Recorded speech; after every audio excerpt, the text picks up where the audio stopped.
नमस्कार मित्रांनो, मराठी चित्रपट आणि नाटक तसंच मालिकांच्या क्षेत्रामध्ये अशा काही अभिनेत्री आहेत त्यांच्याबद्दल, त्यांच्या जीवन प्रवासाबद्दल जाणून घेणं गरजेचं आहे।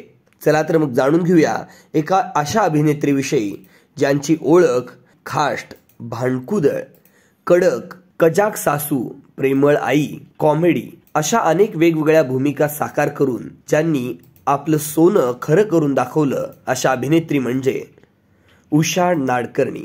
माहेरची साडी हा चित्रपट बघून सर्वांना असं वाटेल की अशी सासू कधीच कुणाला मिळू नये। काही अभिनेत्रींना नायिका म्हणून प्रसिद्धी मिळत नाही, तर काही खलनायिका म्हणून सुद्धा प्रसिद्ध होतात। अशाच या खलनायिका म्हणून ओळखल्या जाणाऱ्या अभिनेत्री उषा नाडकर्णी यांना आपण सध्या आऊ या नावाने ओळखतो। नशीबवान या चित्रपटाच्या शूटिंग दरम्यान उषा नाडकर्णी यांचा मुलगा त्यांच्या सोबत होता। तो त्यांना आऊ अशी हाक मारायचा आणि हे बघून अभिनेत्री अलका कुबल यांनी सुद्धा आऊ अशी हाक मारायला सुरुवात केली आणि नंतर संपूर्ण क्रू, सेटवरील सगळे मंडळी उषा नाडकर्णी यांना आऊ अशीच हाक मारू लागले। आता त्या याच नावाने ओळखल्या जाऊ लागल्या।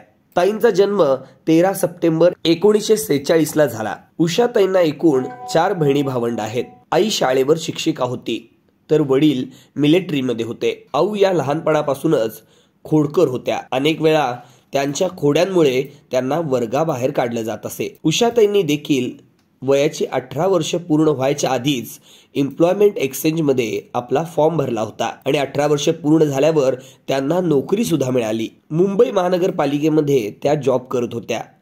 त्यानंतर 9 ते 10 वर्ष जॉब करून त्यांनी बँकेमध्ये आपलं बस्तान हलवलं। या बँकेमध्ये सुद्धा त्यांनी 20 वर्ष जॉब केला। अभिनयाबद्दल बोलायचं झालं तर त्यांना लहानपणापासूनच अभिनयाची आवड होती।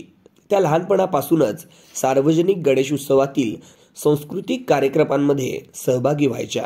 मात्र त्यांच्या आईला हे क्षेत्र जरा सुद्धा आवडायचं नाही। त्यांचा अभिनय क्षेत्रामध्ये करिअर करण्याला विरोध होता। त्यांना असं वाटायचं की मुलींसाठी हे क्षेत्र फारसं योग्य नाही, रात्री अपरात्री बाहेर राहणं योग्य नाही। घरचं वातावरण कडक आणि शिस्तीचं होतं। एकदा तर उषाताईंच्या आईंनी रागात येऊन त्यांचं सामानही फेकून दिलं होतं आणि घरातून हाकलून दिलं होतं। त्या मैत्रिणीकडे राहायला गेल्या होत्या। नंतर त्यांचे वडील त्यांना समजावून घरी घेऊन आले।